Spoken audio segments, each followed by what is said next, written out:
Guys, we have a great show for you today. Today we have, as I mentioned, Vincent Paradis joining us. He's the Business Development Director from HRVST Limited. So he's going to be telling you a little bit about his company, their value proposition, and their use cases. So that's going to be awesome. And then after that, we're going to have a little bit of Q&A with him. And he's going to be able to answer any questions you have about his presentation or just general questions you have for him about the industry. And then after that, I do have a little announcement to make regarding Agritecture Designer and the Pro subscription, which is getting a new feature. So definitely be sure to stick around for that. And after that, we'll open up the floor to some general Q&A. And if people also want to join and discuss their specific use case, we'll be fielding questions like that. But without any further ado, I'll hand over the mic to Vincent. Thank you so much for joining us today. Thank you, Nadim. It's a pleasure to be here today. Very looking forward to this discussion and learning more also about the projects that are out there. It's a pleasure to be a agritecture equipment partner as well. And I'll start by maybe giving you a little bit of background behind HRVST Limited, who we are, what we've done, where we're headed. For this, let me just share my screen. Let me know if you can see it.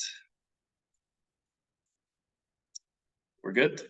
Yes, we can see it. All right, perfect. Thank you.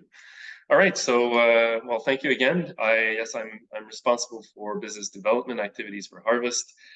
I'm based out of Montreal, where the bulk of the operations are undergoing. And yeah, with this, let me just go through a couple of slides just to give you a little bit of background behind us, what we do. So this is basically a full-scale farm that we've implemented here in Montreal, 2 of these actually.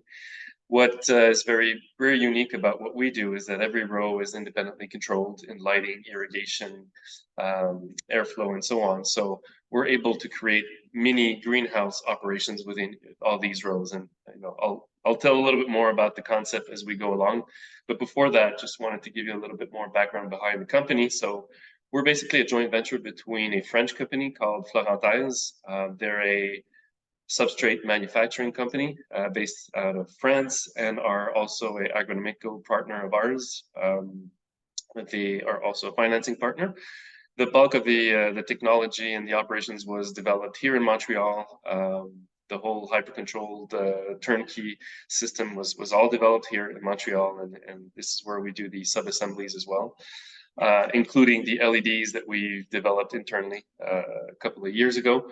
So HRVST was created in 2014-ish, 2015. After that, there were demo facilities in France and then in Montreal, and after that, a commercial operation running in France with Florentines, who use their system for growing plants, subleasing also rows to growers. So that's another opportunity that our system provides, is that somebody can buy a system and then lease rows to growers. We had in Boisbriand that large program I talked about earlier for the 2 big farms, and I joined 2 years ago to commercialize a proven technology because after 5 years it was much more than on paper, very ready to be commercialized large scale. So I'm responsible for sales and marketing. We're really present in North America and Europe. We're covering segments such as food, fruits and vegetables, trees, flowers, and also even cannabis and pharma operations. So I'm basically responsible for all these programs. And in 2022, we launched what we call the commercial solutions, which are the mini harvest and the containers, which are basically a scaled down version of what we had done previously in the industrial scale. So when we talk about hyper control, what does that mean? Well, basically, since we're able to fully control the parameters in one given row simultaneously with all the others, well, that really helps us make sure that we're consistent, that we provide a high quality, that it's very versatile because we can have multiple different crops running at the same time or in different stages. Reliability as well, we're getting the yields on and on and on. Not getting any surprises due to microclimates, due to a big opening or a big room. And in terms of efficiency, we do, everything stays in the same room, and it's the recipe that will evolve itself to the needs of the plant from beginning to end. So much less need for manpower to move plants around and much less risk to damage plants, of course. Now here, there's a quick view of the basic three solutions that we have. On the upper left is the industrial. That was the large scale, but anything is configurable in terms of height of the modules, number of modules. In this case, there's 4, but what we call the micro is only 1 tower and only a couple of rows high. So what we like to do is really, as part of our turnkey offering, look at what's available for the grower or the project owner and see, okay, suggest, according to your building, this is what we recommend. Based on the business case that we do have, this is the kind of output that you can envision for XYZ crops and so on. So we like to support from beginning to end, in addition to also providing access to recipes that were also developed for the crops that we've successfully grown either in Montreal or in France, and also support the growers as they start in tweaking the recipes as they move along. Our LEDs, I talked a little bit earlier, but just wanted to mention that they're water cooled. They do have UV, far red, infrared, so we're able to handle more complex plants than just the leafy greens. Actually, we specialize more in the higher value flower-based plants or anything that's more challenging to grow, given the control that we have over the environment. And you know, basically, as we went along, we realized at some point that we needed a smaller solution for people that want to start small and prove a concept, or do R&D, or basically use these systems to build recipes or to test, and then upscale or transfer the recipes into the industrial system. So that's something that really led us to building the mini harvest, which we made sure that it was perfectly a good fit for a container. So somebody, you know, example on the lower right, somebody having a container could have 8 different mini harvests with 8 different temperature humidity combinations, and really, you know, build a full basket operation, which is, you know, harder to do when in the traditional containers where, you know, when you open the doors, it's only, you know, leafy greens or the same type of crop in the whole overall container. In terms of, you know, industrial solutions, the footprint, of course, since we're going vertical, you know, very optimized. For the full size, we can go all the way up to 4 times more cultivation space than the, you know, floor space. But there's also the factors associated with, you know, optimization of the lighting, of the conditions. So we're multiplying by multiple X's the growth factors versus traditional agriculture. The micro, we only need 2,000 square feet to be able to provide 2,100 square feet of cultivation space. Very easy to fit in all sorts of environments. And again, everything's configurable, including the row height, depending on the kind of crops that will be built. Now, if we talk again about the mini harvest, you know, in addition to research centers, which are definitely in our wheelhouse in terms of supporting the market, you know, somebody can use this for a market, for a restaurant, for schools, for hospitals, anywhere that, you know, you want to complement or you want to replace a long lead time or long supply chain type of food distribution channel. So there's really no limitation, very easy to assemble. Most of the assembly is done here in Montreal, and then we just do the final assembly at the customer location. And if we talk about a container, even simpler, we do the full assembly here and then drop ship to the customer and just plug and play. Now, if we maybe transition into, you know, where we're headed into this discussion with, you know, Agritecture, for sure, you know, what we've seen so far is that it's good to grow things. It's good to have great projects, but, you know, one of the key things is, you know, what you're going to grow, where you're going to grow it, and where and how you're going to sell it. So I think that's where Agritecture Designer has been very useful for our solution, I guess, and many others, is that, you know, it's all a matter of data. So we've built business cases for multiple crops.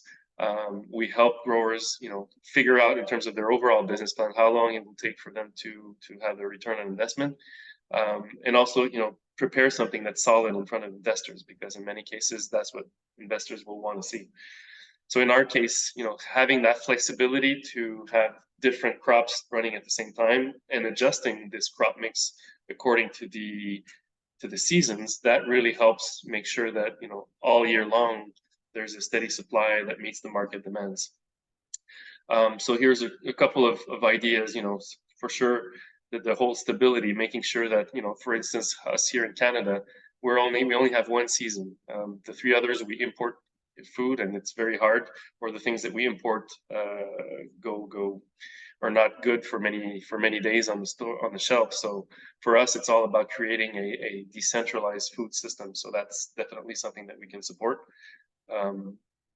Propagation, I didn't cover that, but that's also very interesting, either for young plants or propagation that will then go to nurseries or to flower houses.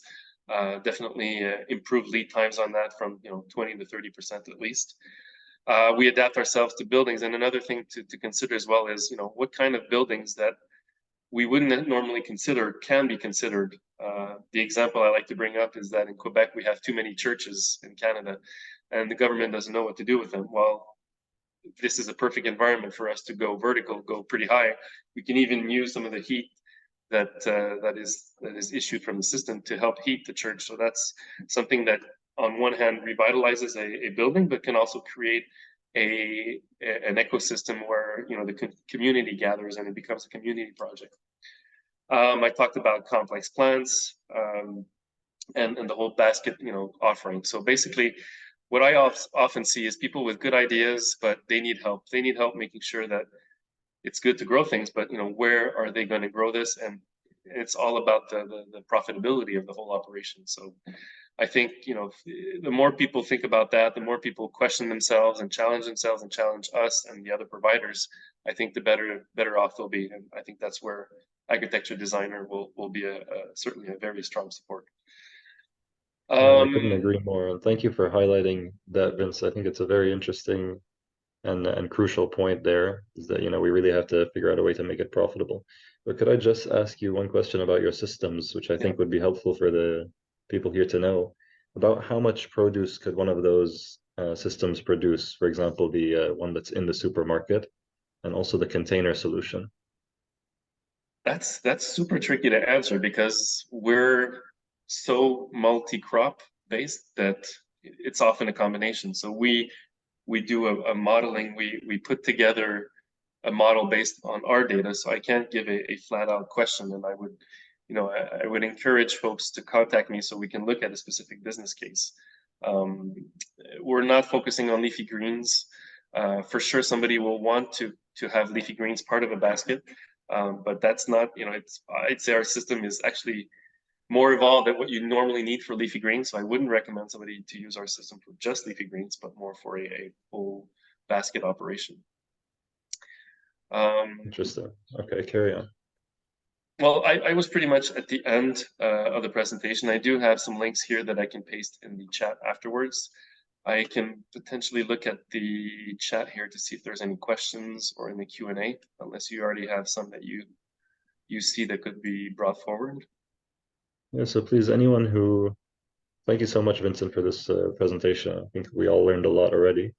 If anyone has any, particular questions about what they saw, or if they have questions about their particular use case, for example, if they want to grow basil in a certain country, etc., maybe we can get into a more specific discussion around a certain use case. So if anyone has something like that, please go ahead and drop it either in the chat or in the Q&A feature, and we'll be sure to answer it.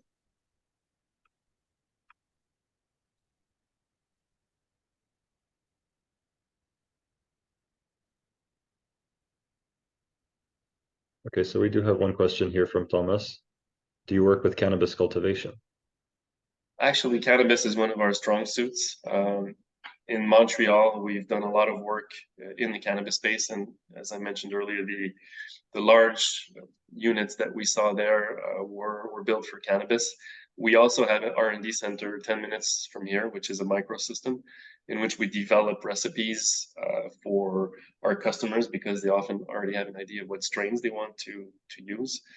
And we're seeing that we're pretty unique in that space, whereas folks that talk about vertical, usually, it's 2 or 3 tiers high, all in one big open room.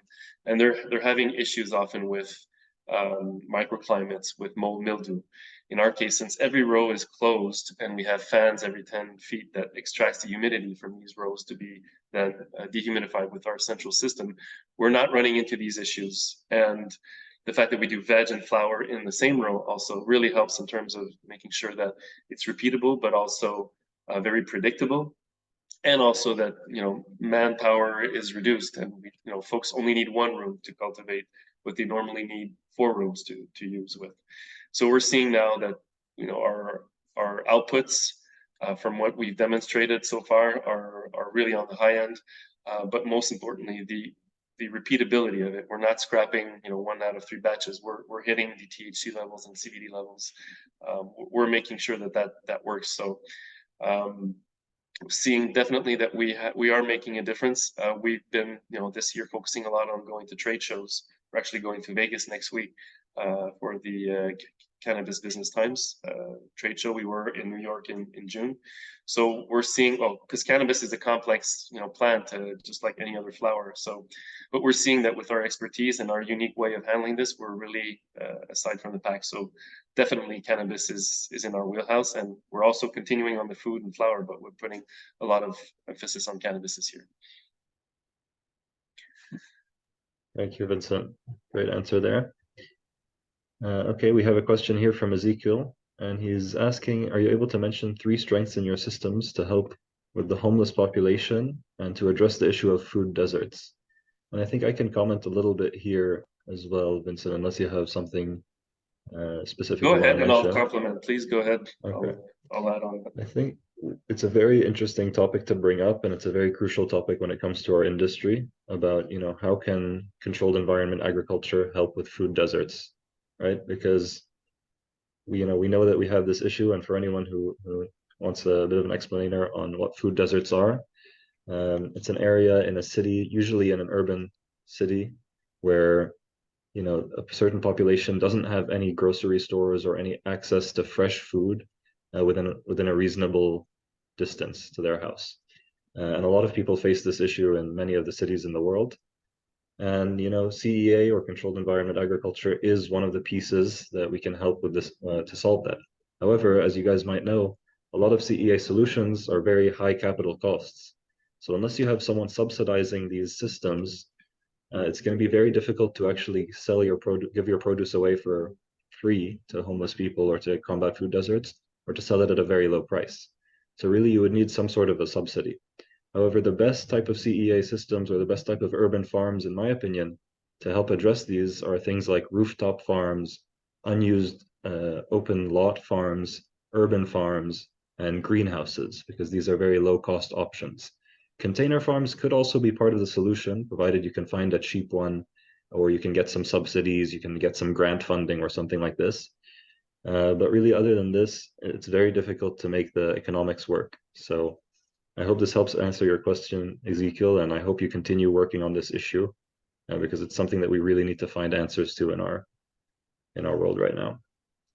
I totally agree. I think if I can add a little bit, we also have the other concept up here in food deserts, where we have a lot of small communities that are up north, that are far from each other, that don't have access to fresh fruits and vegetables. So maybe not necessarily homeless folks, but still they don't have access to. So in terms of nutrition, during all the other months in summer, it's very hard for them to get nutritious food. So I mean, there's the concept of subsidizing this is pretty important also in those cases.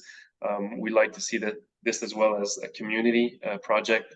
The fact that our systems, in our case, you can sublease or subrent rows, could be an option where somebody dedicates a portion of their system to this to help feed the community. So sort of a dual objective.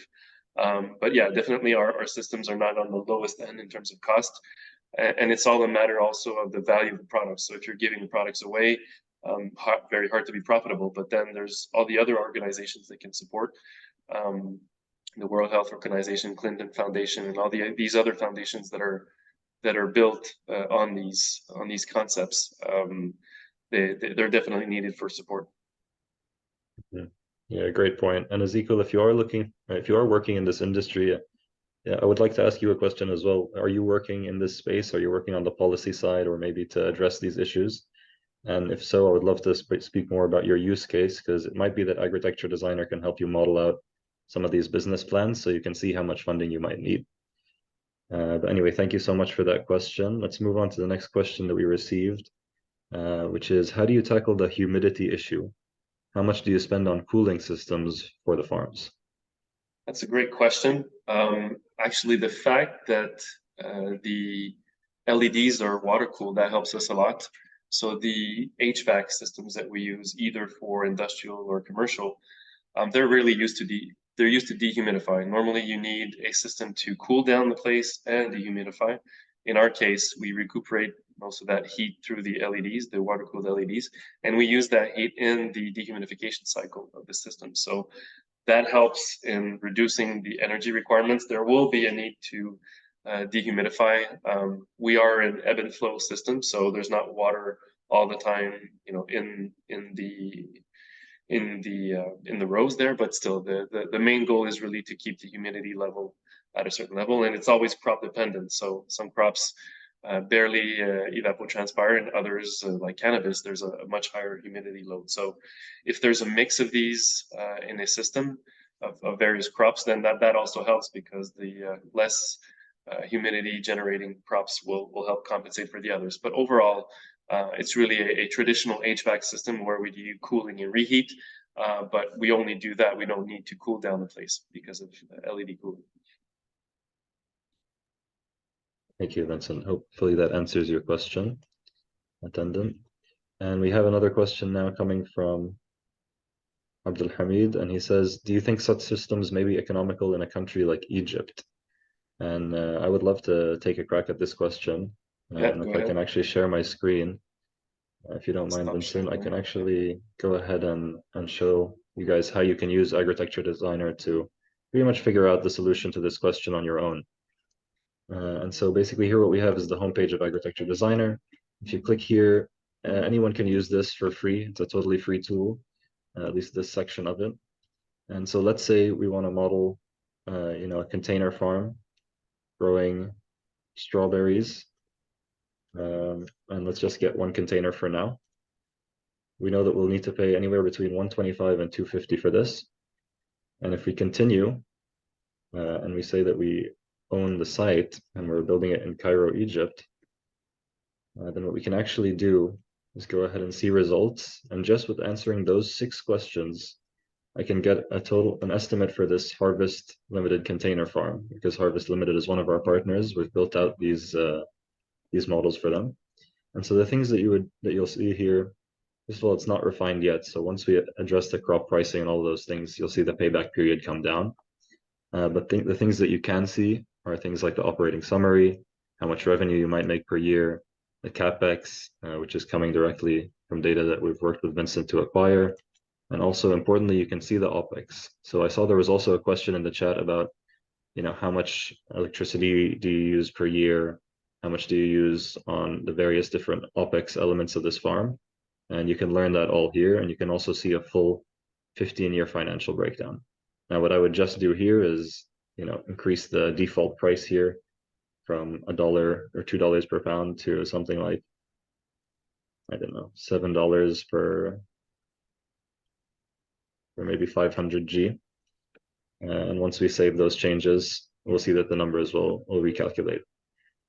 So anyway, this is somewhere where you can definitely use Agritecture Designer to help in answering that question. But that's one answer. I'd also love to hear Vincent's take on this question. Yeah, well, I guess, those are one of the key factors is really the location. So that's a great question. First looking at the economics of that region, what's typically imported. So that's where I would start. What's imported in Egypt? What's really hard to find? What's higher value? I would start with that. Then, backtrack to say, okay, what kind of crops, what kind of crop ratio I would do of each in the system, what kind of price I would sell that. And then in terms of economics, of course, there's different electricity pricing, different labor pricing, and so on. So, but I mean, there definitely is a case for, in my opinion, in any place in the world. It just depends on defining exactly what the need is and what the price points are necessarily. So, in Egypt, for sure, water is probably an issue. So, CEA operations are definitely a good thing. It's very hot, so being indoors, being self-contained, don't need to cool down necessarily, just a bubble that's recirculating, that's also a good factor. So it's always depending on the crop and the market price. I'm sure there's many cases that can be successful in Egypt. Yeah, I would agree with that 100%. And I think we can also tie that in with the next question from the user Marwan. Can this be done outdoors, or does it have to be a closed space? And Vincent, maybe if you could answer this about your container system. Yeah, well, containers can be dropped either outdoors, indoors, anywhere. There's a cooling unit that also comes with the container for the operator comfort. Um, uh, in terms of I'll say the cabinets, mini harvest, they can be installed in any type of, not necessarily industrial setup, but it could be in a barn, could be in any kind of a setup where there is a certain control of ambient conditions. Now, if we were to install some of these like in completely outside or in a greenhouse, we would need to create some sort of bubble around them to create an environment, because of course there's interaction between the system and the outside environment. So if there's too big of a delta T or delta humidity, it's going to be really hard to keep those conditions intact. And in some cases, the integrity of the systems could be compromised. So we would build, in the example that somebody has an open greenhouse and wants to convert a part of it to indoors, we would create with plastic panels, we would create an indoor bubble that would be recirculating, that we could then have an indoor operation there. But I would not necessarily install the industrial system in a greenhouse or, of course, outside. Awesome, thank you. And we have one more question here in the chat. Have you worked with government agencies or municipalities to help combat food deserts and or lack of fruits and veggies in inner city settings? Thank you, Corin, for that question. I think I can tackle this first, and if you have anything to add or how Harvest has addressed this. Agritecture has actually worked on a project that you'd be very interested in, Corin, and that is the city plan, the urban agriculture plan for Dallas, Texas. And we've been working for more than a year on that project, and we released a whole report, very detailed, basically advising the city of Dallas, Texas on what they should do in order to combat this and in order to implement urban agriculture in their city. And a big facet of that plan was basically, coming up with a plan on how to address the issue of food deserts and make sure that everyone has access to fresh quality produce, right? And when you look at this at the city level, that's when it actually becomes a very solvable problem, because the city actually has the funds to move around in order to feed its citizens. It can work like a food stamps program, for example. And so I would definitely look into that. You can just search it up online and you'll find the report, City of Dallas Urban Agriculture Plan. That's by Agritecture. And since then, we've tried to apply for many, many different cities who are coming up with these similar plans. And anytime a proposal comes out, we apply so that we can, get some knowledge, give them our expertise on, how to move forward and how to help combat these issues in the inner city. Vincent, anything to add? We haven't specifically tackled this ourselves. We do have a number of our customers that do have that in mind in their projects. And we also have, organizations such as Agritecture that do keep an eye out for these projects and that we can support ultimately. But we haven't necessarily really focused ourselves on doing that ourselves. Okay. We have another question here from the audience. Do you have any systems that work with greenhouses? And that's coming from Abdul Hamid. Yeah, well, a bit like I mentioned earlier, we can install our systems in greenhouses, but they need to be somewhat protected. So we would need to create this bubble around our systems to have them function properly, or else we know greenhouses get pretty humid, get pretty hot in summer. So that's basically the greenhouse would serve as a protector to that bubble, so to speak. Mm-hmm. However, are there hydroponic systems that work in greenhouses? Absolutely. So there are certain companies that specialize in greenhouse hydroponics, which is just cultivating crops without soil, in a soilless medium, just growing within the water in greenhouses. And they've designed their systems to, work in that very, very humid environment. It's a little bit of a different, way to do the energy breakdown between a greenhouse and between a vertical farm, because in a greenhouse, you focus on using evaporative cooling to actually cool your greenhouse and keep it at a decent temperature, whereas in a vertical farm, you're going to go with HVAC and dehumidification. So it's a bit of a different system there, but there is a way to do hydroponic in greenhouses. And if you actually go to Agritecture Designer, and I'll take this opportunity to show you guys our partner network, you can take a look here and you can find any of our partners that actually deal with greenhouses. You can just use this filter and you can say, okay, who deals with greenhouses, who deals with greenhouse structures, and you can hit apply here. And then what you'll see here is all of our partners that just deal with greenhouses. So you can contact any of these. You can see where do they operate. A lot of them are global. What's their minimum budget? Do these parameters meet what you're looking for? And if so, you can actually contact them and see if you can get a quote. And that will basically give you a lot more information on what you might actually be able to do and if your business model will work. And you can also click in here and view the company profile. This is for people who have an Agritecture Designer account. And you can actually see a lot about this company so that you can learn more about them in an objective way before you actually make any decisions. And I'll also take this opportunity to go ahead and show Harvest's profile.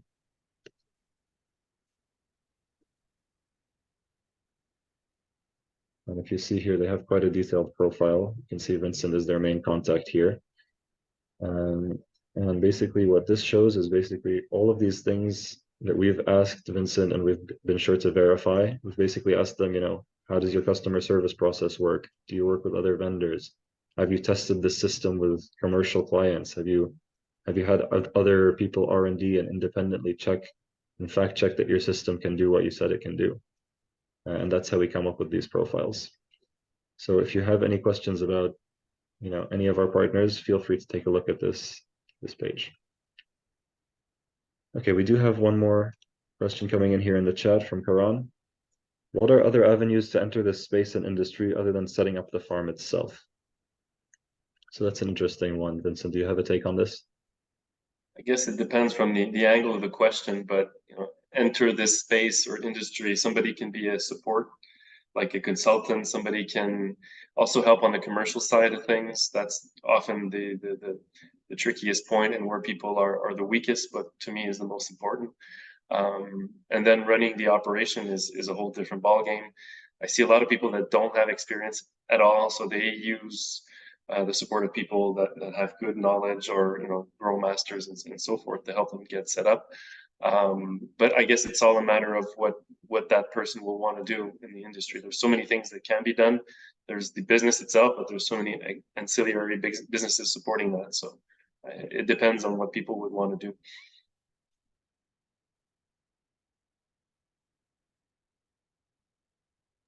Yeah, that's a good way to put it. And I would also just add on to that there are a lot of jobs in the CEA industry or a lot of roles that we need people to fill, right? So like researchers, for example, people who want to study more varieties of crops, people who want to study new ways to grow these crops, people who want to study seeds, etc., things like that. Like Vincent said, you can be a consultant. You can help other people figure out their farm modeling. You could use Agritecture Designer to do that. You could also, if you don't want to start your own farm, you could be an investor, or you could help get people funding. You can be a grant writer. You could go and pitch people who want to start farms, and you can say, listen, I'm a great grant writer. We can find opportunities together. We can apply. And if it works, I get a certain amount of the salary for this or something like that. So as long as you're creative and you're willing to go out there and form partnerships, I think you'll find that there are a bunch of different avenues there. But you are going to have to hustle and get a little bit lucky, of course, as things work. But thank you very much, guys. That's the last of the questions right now. So if there are any more, please feel free to throw them in the chat or in the Q&A feature. But in the meantime, as I did allude to earlier, I have a little bit of an announcement around AD. And that is that we are launching now, we have actually already launched a crop database, expanded crop database for pro users. So if you're a pro or advisor Agritecture Designer user, and you go into this form, which is our project edit or our advanced project creation form, and this is available for pro users, you can control every aspect of the farm that you're trying to build, right? You can change the length, weight unit, you can change how you're obtaining it, what the cost is if you're looking to buy, if you're looking to rent, you can change the site area, etc. You can change any of these parameters, and it'll help you create the most realistic farm to your situation. Now, what I want to highlight today is that we've actually added a whole new crop database with varieties, dozens of varieties of crops like lettuce. So for example, we have all of these different types of lettuce. If you thought to yourself, oh, I really want to grow a butter crunch lettuce, now we have data which is exactly matching to that crop. Similarly for strawberries. We have only 2 that work in vertical farm, but in the greenhouse, we have a bunch of different strawberries that are also available. It's just that these are the most optimal strawberries for growing in vertical farm. So we do recommend that if you're going that route. And then if you also look here under the microgreens, there are just tons of varieties here that you can choose from, and each of them have their own unique data and their own unique information that helps us determine how they grow.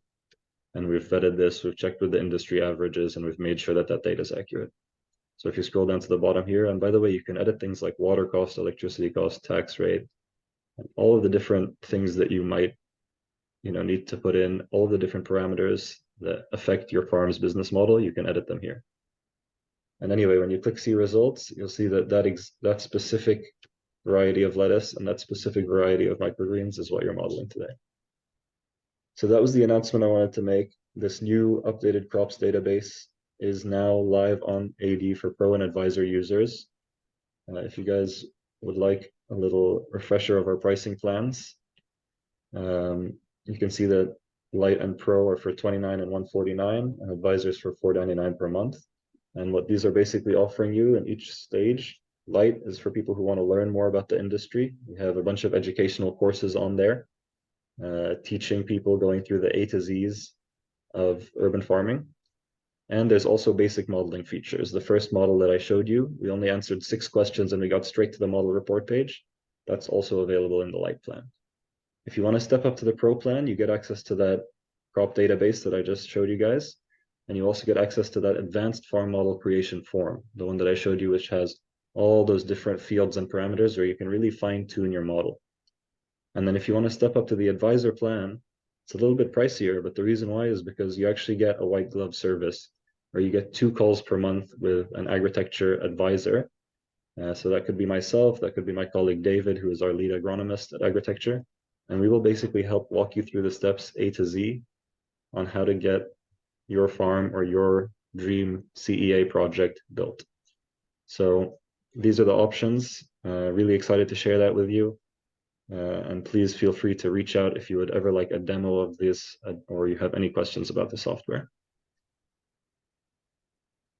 So I'll wait a few more minutes just to see if there's any more questions for us to answer. But if not, then thank you so much, Vincent, for joining us. This has been really, really great. We've learned a lot from you. Thank you. Yeah, my pleasure. So I'll just wait another minute just to make sure there's nothing else. And thank you so much to the attendees for joining in and for making this a good discussion.